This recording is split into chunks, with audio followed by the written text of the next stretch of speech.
The British climate activist Gail Bradbrook spent 2 weeks in Costa Rica in 2016 experimenting with 3 drugs. Iboga, a shrub native to Gabon, Cambo, the secretion of the Amazonian monkey frog, and ayahuasca, South American concoction made from a combination of a specific vine bark and another type of bush leaf. She had previously experimented with psilocybin, better known as magic mushrooms, and danced in nightclubs on the synthetic feel-good drug MDMA as part of the 90s rave scene. The consumer feels in love with other people and generally with his environment. Within a month of that experience in Costa Rica, Bradbrook met environmental activist Roger Hallam, with whom she co-founded the climate group Extinction Rebellion in 2018. Scientists understand really well how these drugs affect your thinking, how you are likely to adopt new ways of thinking, especially in regards to the environment. There's a growing number of US states passing legislation to decriminalize psychedelics. Author Michael Pollan has even talked about the power of psychedelics to reduce authoritarianism or create a closer relationship with nature, similar to the left-wing counterculture movements of the 60s and 70s. Brain researchers have since investigated whether psychedelics cause neuroplasticity, which is the ability of the nervous system to change its activity and structure. According to a recent report in the New York Times, Elon Musk is no stranger to dealing with psychedelic drugs and often enjoys discussing the substance's benefits. The billionaire happily shares a chart showing that MDMA and psychedelic mushrooms are healthier than drinking alcohol. A person Musk shared the chart with while on vacation told the New York Times. The Times spoke to over 40 people who have spent time with the world's richest man over the past decade and a half, many on condition of anonymity due to concerns about the impact as well as non-disclosure agreements they were required to sign at the parties where Musk attended. Musk has attended almost every Burning Man festival over the past 20 years, often accompanied by his younger brother Kimball Musk, the Times reported. I've accompanied him on light reconnaissance trips. David Margolin, a Bay Area lawyer who met Mr. Musk at Burning Man and has been friends with him for 20 years, told the Times. And he appreciates the value of these trips. Nothing out of control or wild, but it's all night and there's dancing and partying. Musk not only manages Tesla, the most important manufacturer of electric cars, but also a solar company. He's probably the only one whom the conservative crowd will forgive for being a mega player in the green energy transition movement. In the 1960s, the United States was in a big transition. Culturally, especially in California, see the Burning Man Festival, the hippies, new cults, social dropouts who were looking for new ways, all of that flourished. The CIA studied the phenomenon extensively with programs like CHAOS, although it was not allowed to operate domestically. This was kind of the only limitation that the CIA had, but they found ways around that limitation. The notorious Charles Manson served as a guinea pig. He was assigned to a parole officer who was also a scientist associated with CHAOS and MKUltra. Apparently, the intelligence agency wanted to know if a psychopath with slightly above average intelligence could create a cult and a terrorist organization. The tools were the drug LSD and cult propaganda.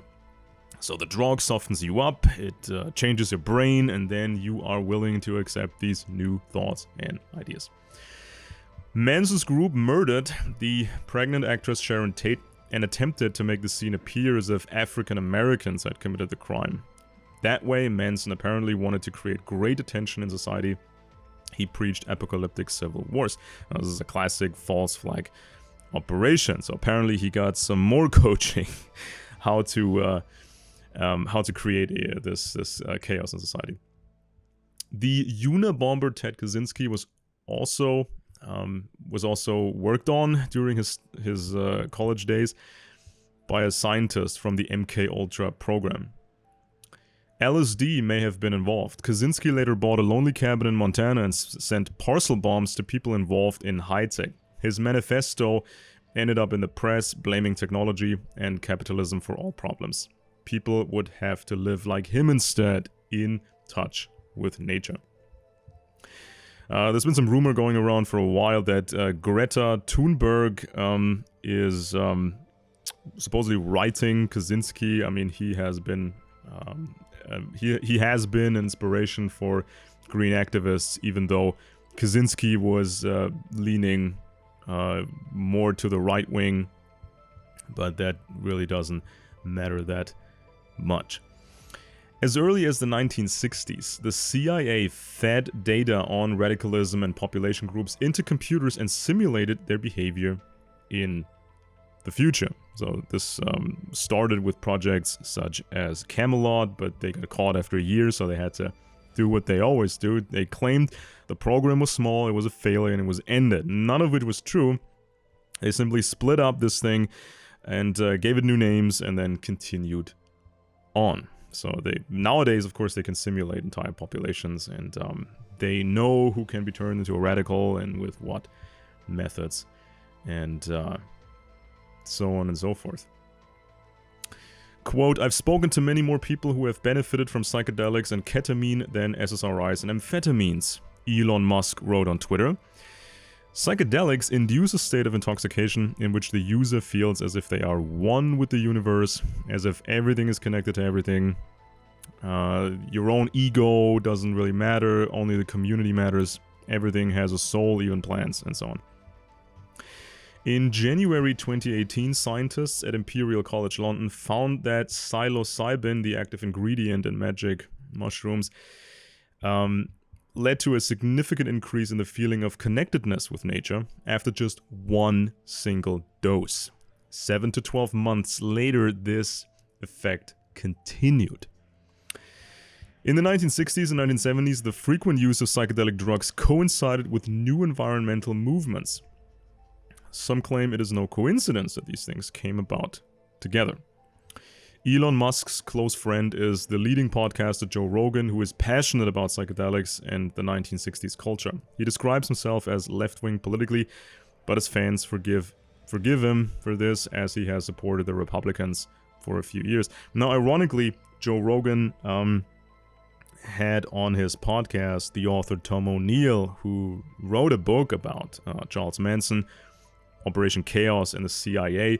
Apparently, Rogan hasn't noticed how this CHAOS program is still going on today and is influencing, people in many ways. For example, the Green Movement, and you can see the effects on Elon Musk, but Rogan doesn't seem to notice this.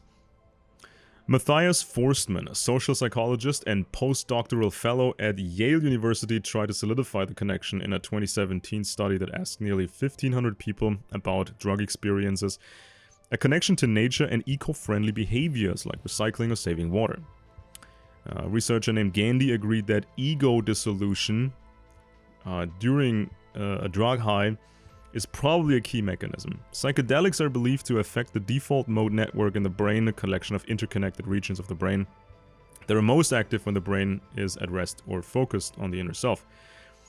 A researcher called Dolan investigates synaptic plasticity. Synapses are the junction between two neurons and contribute to our brain's ability to learn new things and behaviors. She has administered MDMA, which is ecstasy, to animals such as mice and octopuses, and found that it can restore the brain to a higher level of plasticity. In humans, this could lead to the ability to form new associations and new beliefs. You could also call that reprogramming, rewiring somebody's brain. And guess what? Elon Musk is also involved in neural implants. So he's very interested in that sort of thing. This topic was discussed during Elon's appearance, or one of the appearances on Joe Rogan's podcast. And Rogan is somewhat critical of the establishment, and he is not so trusting. So he kept asking Elon, what about the dangers? Could this be misused? What about this old MKUltra stuff? But Musk was having none of that. He just insisted that this was going to be a very positive technology. Now, Rogan comes from poverty, so he is inclined to be more skeptical of the establishment. However, the establishment tries to have full spectrum dominance. They also want to work on, segments of the population that come from poverty. So there's something for everyone. So they want to just get everyone. Now, many climate activists have mental health issues, especially depression. Increasingly, they are motivated to experiment with psychedelics to relieve symptoms. However, this is accompanied by a greater radicalization of beliefs. The climate change cult doesn't have a unified super guru, but they do have a holy scripture, the annual IPCC report, which practically nobody reads in the long version. Most of the time, people just skim the headlines of the short version for policymakers, because anyway, it's just providing confirmation of a belief that hasn't changed for over 20 years. It is the climate Quran. You can always add something to it, commentary, but you can never really replace it with something new. The UK Met Office is a kind of mystical temple housing a mainframe computers that look like the monolith from the movie 2001: A Space Odyssey. The software that runs on it is the cult's oracle, able to foresee the future. And former climate scientist and now activist Michael E. Mann has described in his books how the cult should think. So the oil and gas industry supposedly knew all about climate change in the 1980s, but launched a disinformation campaign that wasted 20 to 30 years of valuable time. These circles are Satan, and they lead us to Armageddon, hellfire, and so on. They already committed a global crime of monstrous proportions, so that no form of climate activism, no matter how crazy, can be counted as a crime. The fight is comparable to the Second World War against the Nazis. CO2 emissions and the emitters are the new fascists. Everything must be subordinate to the goal of winning. The future of jobs, green jobs, is secure, they say. The cult will provide everything that the followers of the cult need in the future. As in any cult, the individual member is totally dependent on the community. Any doubt is malicious, satanic. Any doubt is a campaign by think tanks, lobby groups, trolls, and bots. The satanic enemy is waging psychological warfare to lower the perception of the urgency of the problem.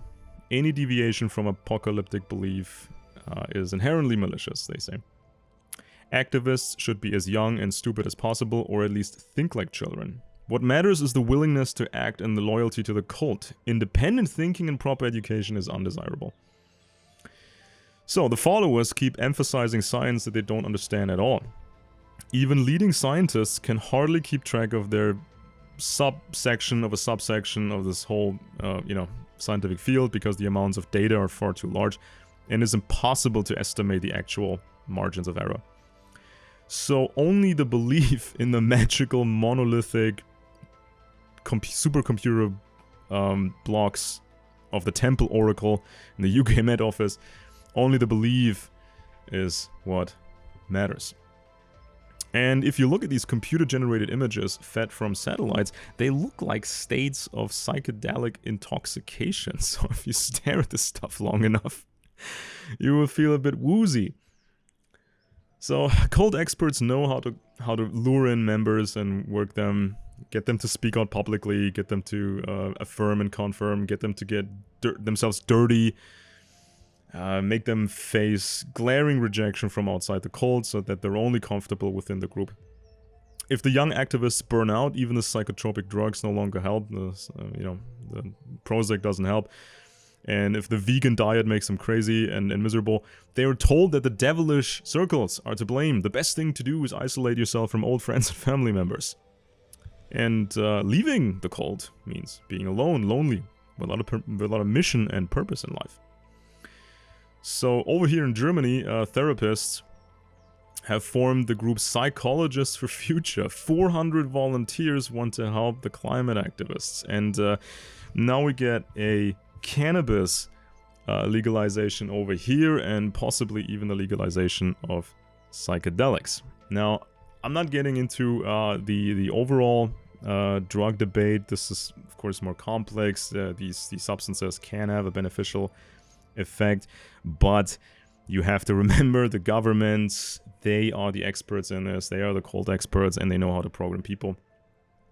So please be careful with this sort of stuff, even when it comes from Elon Musk and Joe Rogan. Even if you like them, they are not specialized on they're not really specialized in government structures and power and how these empires operate.